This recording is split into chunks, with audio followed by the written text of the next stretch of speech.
Salut tout le monde, bienvenue dans cette nouvelle vidéo. Aujourd'hui je suis avec mon étudiant, il s'appelle Zigoli, c'est ça? Oui, merci. Voilà, et c'est mon étudiant en développeur web sur Oschool Précis.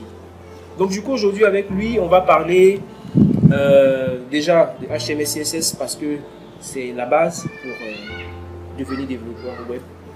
Et donc on va parler de ça et ensuite on va parler des bons comportements à avoir pour réussir sa formation. Bon, déjà, Zigoli, tu vas te présenter et puis tu vas nous dire pourquoi tu as été intéressé par le développement. Ok, merci. Voilà, je suis Zigoli Gaillet Clément à l'état civil. Et il faut dire qu'aujourd'hui, je suis enseignant. Voilà, je suis enseignant formateur. Et je suis même en partenariat associé avec un monsieur dans un cabinet qui forme à la base tous ceux qui travaillent dans les stations-service. Je vais parler des gérants des stations, des chefs de piste, des pompistes et autres. Voilà, tous ceux qui travaillent, qui veulent embrasser le métier des stations-service. Pourquoi je suis devenu étudiant de mon school? Effectivement, il faut dire que c'est quelque chose de quand même magique. Hein. Parce qu'à la base, bon, moi j'ai eu la grâce de faire le lycée scientifique. Quand j'étais, voilà, ouais, quand même. J'ai eu la grâce de faire le lycée scientifique après la troisième. Vous ne savez pas, le lycée scientifique, c'est l'un des meilleurs lycées. Voilà, un lycée dans le top 3 des lycées de la Côte d'Ivoire. Oui, le lycée d'excellence de Côte d'Ivoire, Yamoussoukro. Donc j'ai fait le lycée scientifique et là-bas déjà on nous initiait à la programmation. Parce que là, les étudiants, tous les élèves, à partir de la seconde jusqu'à la terminale, on utilisait des calculatrices programmables. Et c'était vraiment imposé. C'est à cela qu'on nous a initiés. Et puis déjà, dans ces années-là, on avait l'informatique qui commençait chez nous, en Côte d'Ivoire bien sûr, et avec des langages comme le MS-DOS. Voilà, les langages comme le MS-DOS qu'on nous apprenait. Il faut dire qu'on ne savait pas vraiment ce que c'était, mais la curiosité avec ce que ça créait, avec tout ça, bon, ça nous avait déjà mis dans ce bain-là. Et on avait envie de savoir ce que c'était. Mais en réalité, comme nous, en tant qu'élèves du lycée scientifique, on avait un premier souci. C'était de devenir des ingénieurs. Donc, après le lycée scientifique, on voulait tout de suite aller à l'INP, HB, pour devenir qui veut ingénieur, mais en tout cas, un ingénieur. Donc, c'était ça notre première priorité. Et bon, moi, après, je n'ai pas pu aller à l'INP. Et je suis venu à l'université de Cocody. Mais comme j'avais déjà appris là-bas déjà l'initiation à l'informatique, surtout à l'informatique, j'ai dit, il faut que je sache comment on utilise l'ordinateur. Et je suis allé dans un cabinet où on nous a appris les bases, c'est-à-dire le Word, Excel, Access, et ainsi de suite. C'est les premières choses-là que j'ai apprises. Et ça fait que ça m'a tout de suite... Bon, en venant du lycée scientifique, j'étais déjà élève boursier à l'université, j'étais boursier. Et comme j'aimais tellement l'informatique, j'ai pris mon argent de bourse, c'est-à-dire ma bourse d'études, et j'ai acheté mon premier ordinateur en 2001. Wow. En ce moment, c'était quand tu avais un P3, tu étais vraiment quelqu'un de très avancé et tout ça. Mais j'avais pris toute ma bourse pour aller m'offrir en licence. J'ai touché 480 000. Et 480 000, j'ai pris 400 000 francs pour aller m'acheter un ordinateur. Et depuis ce jour, je n'ai plus manqué d'ordinateur. Je ne me suis plus jamais séparé d'un ordinateur. Et que même quand j'ai un ordinateur qui est en panne, il faut que je le change ou que je le répare. Donc voilà un peu comment est-ce que l'amour de l'informatique est parti. Mais il faut dire que ce n'était pas la science que j'avais choisie. Je faisais autre chose. J'ai fait d'abord l'économie et puis après, je suis allé faire le développement de capital humain et tout. Je me suis formé dans plusieurs choses. Mais pas typiquement, l'informatique, c'était vraiment cette base-là que j'avais apprise et tout ça. Et je me suis même essayé à ce qu'on appelle la maintenance informatique. Oui, je savais réparer moi-même mon ordinateur, je faisais même les montages vidéo et tout ça. C'est nous, à l'université, quand on est au campus, pour se faire un peu d'argent, qu'est-ce qu'on faisait? On partait filmer les mariages, les baptêmes et autres et tout ça. Quand on venait, qu'on montait, qu'on retournait aux personnes intéressées et tout ça. Donc c'est comme ça que l'amour de l'informatique était. Je n'avais jamais pensé qu'on pouvait devenir programmeur web, web développeur. que pouvait se former sans aller forcément sur un banc au niveau de choses, d'aller passer un BTS ou bien cycle ingénieur. Ok. Voilà, donc voilà un peu, et c'est là que j'ai découvert Old School. Voilà, donc. Et là, tu t'es dit, mais comment c'est possible? Est-ce que vraiment ça peut être possible apprendre le développement web en restant chez soi? Voilà. Et là, il faut dire que quand j'ai vu cela sur la page, ma page Facebook, j'étais d'abord très étonné. J'ai rempli le formulaire. Quand j'ai pris le numéro de Old School, j'ai appelé et je me suis dit, mais écoutez, est-ce que vous êtes sûr que nous, on est capable, nous qui n'avons pas eu de base en tant que telle, de formation, comment on dit, de formation traditionnelle, là, voilà, le cursus traditionnel, est-ce qu'on est capable de devenir, voilà, de pouvoir, et je suis venu de pouvoir, voilà, de développer des sites et des applications. C'est comme ça qu'on m'a dit de venir ici à Old School en présentiel. Effectivement, je suis venu, mais comme moi j'aime bien rire, j'aime bien taquiner. La première fois que je venais, j'ai dit au coach David, j'ai dit, ben, David, nous qui sommes quittés au village, est-ce qu'on est capable de ce que tu dis là et tout ça? Parce que nous, on ne savait rien. Voilà, de la campagne, est-ce qu'on était. En fait, je voulais dire qu'on était, c'était la notion zéro. Est-ce que de zéro, on pouvait aller. Et c'est comme ça que quand on s'est inscrit, aller sur la plateforme, et j'ai commencé les bases avec les vidéos qui nous étaient, les tutoriels vidéos qui nous étaient soumis. Et très, très vite, j'ai vu que je pouvais avancer. Et au fur et à mesure, la passion a commencé à s'installer. Tu apprenais? J'ai commencé, oui, j'apprenais, je lisais. Ce qui m'a, moi particulièrement, ce qui m'a permis d'aller vite, ce sont les vidéos, les conseils dans les vidéos. Surtout, David a une vidéo où il dit comment devenir un bon développeur web en 7 points, 6 ou 7 points. Voilà, où il nous donnait les méthodes. Mais quand j'ai appliqué cette méthode, effectivement, je suis allé avec le HTML, le CSS vraiment très très rapidement. Oui, en moins d'une semaine. Justement, vraiment, c'était comme si je me formais.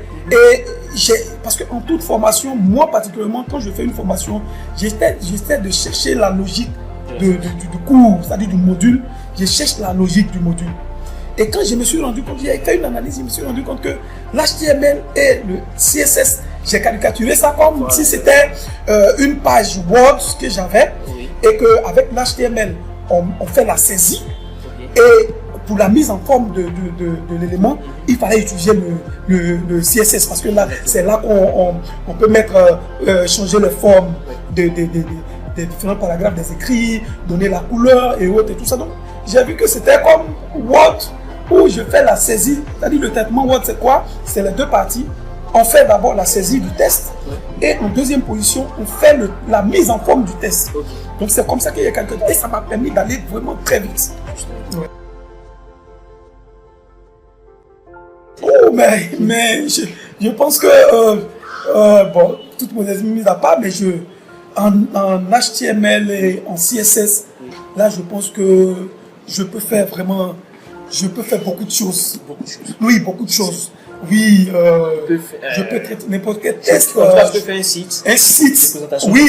Oui, un site de présentation d'entreprise, je peux le faire très facilement. Alors que ça fait combien de temps que tu es dans la formation? Non, je suis là seulement, ça fait 1 mois et demi que je suis là. 1 mois et demi que oui, 1 mois et demi que je suis là. En 1 mois et demi déjà, tu as pu mettre en place. Oui, et je suis allé même au-delà des seuls HTML et CSS. Mais il faut dire que vraiment j'ai renforcé mes bases. Parce que même quand tu vas dans n'importe quel langage, mais tu es obligé de passer par HTML et CSS toujours forcément. Voilà, donc là, ça m'a permis effectivement. Aujourd'hui, je peux mettre en place n'importe quelle présentation d'un site simple. Voilà, un site simple. Et puis après, dynamiser ça avec d'autres langages. Mais pour cela, il n'y a pas de souci. HTML et CSS, comme je l'ai dit, moi, ce que je peux dire, pour ceux qui... Bon, comme nous ne venons pas tous de même horizon, mais pour quelqu'un qui a au moins saisi un test une fois dans sa vie sur un ordinateur, soit sur une page Word, mais c'est la même chose. Parce que le HTML, c'est la page, le navigateur affiche la page, mais les informations sont affichées, mais pour afficher les informations, il faut pouvoir les écrire avec voilà ce qu'on appelle les balises HTML. Et puis, mais pour présenter quelque chose à quelqu'un, il ne faut pas le présenter de façon brute, mais il faut pouvoir maquiller ça, faire les transformations, ce qu'on appelle la mise en forme. Donc, utiliser le CSS pour pouvoir faire les différentes transformations des formes et tout ça, pour pouvoir faire une bonne présentation quand même. Un titre, le titre d'un test, comment savoir que pour écrire le titre d'un test qu'il faut utiliser, pour faire le corps d'un test, c'est-à-dire le paragraphe qu'il faut utiliser, il faut juste savoir que ça existe, c'est tout. D'accord? Et puis, en plus de cela, maintenant retourner peut-être dans le CSS qui nous permet effectivement de faire les modifications. Donc là aussi, il y a la syntaxe au niveau du CSS, il y a les syntaxes des différents attributs, il faut pouvoir respecter simplement, et c'est vraiment, moi, c'est quelque chose d'accessible. On n'a pas besoin d'être génie, il faut savoir que c'est quand même facile pour quelqu'un qui veut s'y mettre là. La première des choses, quand on veut apprendre, même surtout en web development, ce n'est qu'une question simplement d'organisation. Donc, toi, comme ça, si on prend une journée typique, qu'est-ce que tu fais dans la journée? Alors, moi, dans ma journée, c'est-à-dire, après avoir regardé la vidéo comment devenir un bon développeur web, et il y a une autre vidéo qui dit comment organiser son temps. J'ai fait un planning, c'est-à-dire j'ai fait comme un emploi du temps hebdomadaire, c'est-à-dire de la semaine. Okay. Je sais qu'il y a des choses que je fais, c'est-à-dire mon travail, je sais quand je vais au travail, je sais quand je ne travaille pas, et autres, et tout ça. À partir de cet instant, le temps libre qui me sont restés, j'ai fixé la deuxième chose après le travail, c'est-à-dire que là, il y a une contrainte. Oui. Donc quand j'ai fini de fixer mes jours de travail, la deuxième chose que j'ai fixée, c'est mon temps d'études. Okay. C'est mon temps d'études. Donc, à quel moment j'arrive pour étudier, pour coder des choses. Donc, ça, j'ai fixé ça chaque jour. Je sais que j'ai tel nombre de temps, c'est-à-dire, si j'ai 2 heures ou 4 heures par jour, je les ai déjà fixés. Et c'est autour de ça maintenant que j'organise le reste de ma journée. Voilà. De sorte que quand j'ai fini, je sais qu'à telle heure, je suis à la maison, je suis en train de coder. À telle heure, je suis en train de faire telle autre chose. Et ça dit que j'ai recréé mon emploi du temps. Il y avait des choses que je faisais auparavant que j'ai vu que je vois, si ce n'est pas important, je minimise ça. Voilà. Et ça dépend du jour. Ça dépend du jour. Mais généralement, à partir de 20h, chaque jour, à partir de 20h jusqu'à 22h, ça c'est vraiment, ça tous les jours. Donc vous voyez, il se donne 20h jusqu'à 22h minimum. 2 heures plutôt minimum. Oui, ça c'est vraiment ça. Quand je n'ai rien fait dans la journée, ça c'est vraiment ça, c'est ce qui est fixé. Donc en 2 heures de temps, oui. Minimum, hein, c'est ce qu'il fait. Oui. Et en 1 mois et demi, regardez, il a. Après, je vais mettre dans le lien de la vidéo son compte GitHub, oui. Le lien sur profil. Vous allez voir ce qu'il a fait. En 1 mois et demi, à raison de 2 heures de code par jour, oui. Il a réussi. Bon, quand je dis il a réussi, il a fait des choses incroyables. D'accord? Donc, ça, c'est. Donc, j'aimerais que vous notiez ça, vraiment. En termes de disponibilité, puisque là, il faut dire aussi que quand tu veux faire quelque chose, il faut mettre les moyens à ta disposition. On n'a pas, c'est pas, ça dit quand on dit des moyens, c'est pas forcément financier, mais tu sais que ce truc-là, tu as envie de le faire, tu as envie de l'achever. Moi, par exemple, je disais, avant, j'étais assis sur une chaise qui me faisait mal au dos. J'ai dit, ben écoute, j'ai trouvé qu'il fallait que, voilà, j'ai dit, il faut que je me trouve une chaise, les chaises. Les fauteuils bureaux là, voilà, les fauteuils bureaux pivotants là. Je suis parti sur le marché, je suis parti quelque part où je pouvais avoir ça à moins. Je l'ai acheté. Je me suis fait faire une table et autres. J'ai acheté un écran qui était un peu plus grand, qui me permettait de voir un écran externe, voilà, de connecter. Mieux voir, voilà. Soit il peut séparer ses bureaux, il peut bien voir son code. Donc ça, j'ai installé, ça m'a permis d'avoir vraiment du confort. Et ça me permet de tenir les 2 heures. Même quand je suis assis, souvent je déborde. Et je suis. Donc j'ai créé d'abord l'espace. Deuxièmement, c'est que je sais que pour pouvoir commencer, il faut la documentation, la pratique, et puis retourner à la documentation pour vérifier si ce que j'ai pratiqué pour voir un peu les erreurs. Et quand j'y vais, c'est ce que je fais. Je me documente, il y a un exercice qu'on me donne, j'essaie de pratiquer par rapport à ce qu'on m'a donné, comme les données que j'ai acquises. Et puis je retourne à la documentation pour voir les erreurs que j'ai commises et autres. Et on m'a dit, mon ami fidèle, Google, c'est mon ami fidèle, est là. Quand je sais que j'ai un problème, j'interroge Google, je essaie de voir, il y a des sites d'accompagnement, des choses. Et puis, voilà, j'ai ouvert, voilà. Donc, quand tu ouvres le navigateur, tu as le cours qui est là. Voilà, le cours qui est là. J'ai Google qui est là. Et puis, il y a voilà, j'ai la communauté au school qui est à côté. Donc, quand je suis le cours que tu as bloqué, soit tu vas chez Google, soit tu demandes à la communauté. Voilà. Ça, c'est. Et maintenant. Il m'arrive des fois d'appeler même le coach, même chose. Voilà, donc tout ça, c'est pour aller vite. Et maintenant, donc tu te réserves au moins 2 heures de temps. Je ne dis pas de faire la même chose, mais soyez régulier. Soyez régulier chaque jour. Réservez-vous du temps pour coder. Ensuite, tu as le cours, tu as Google, tu as la communauté.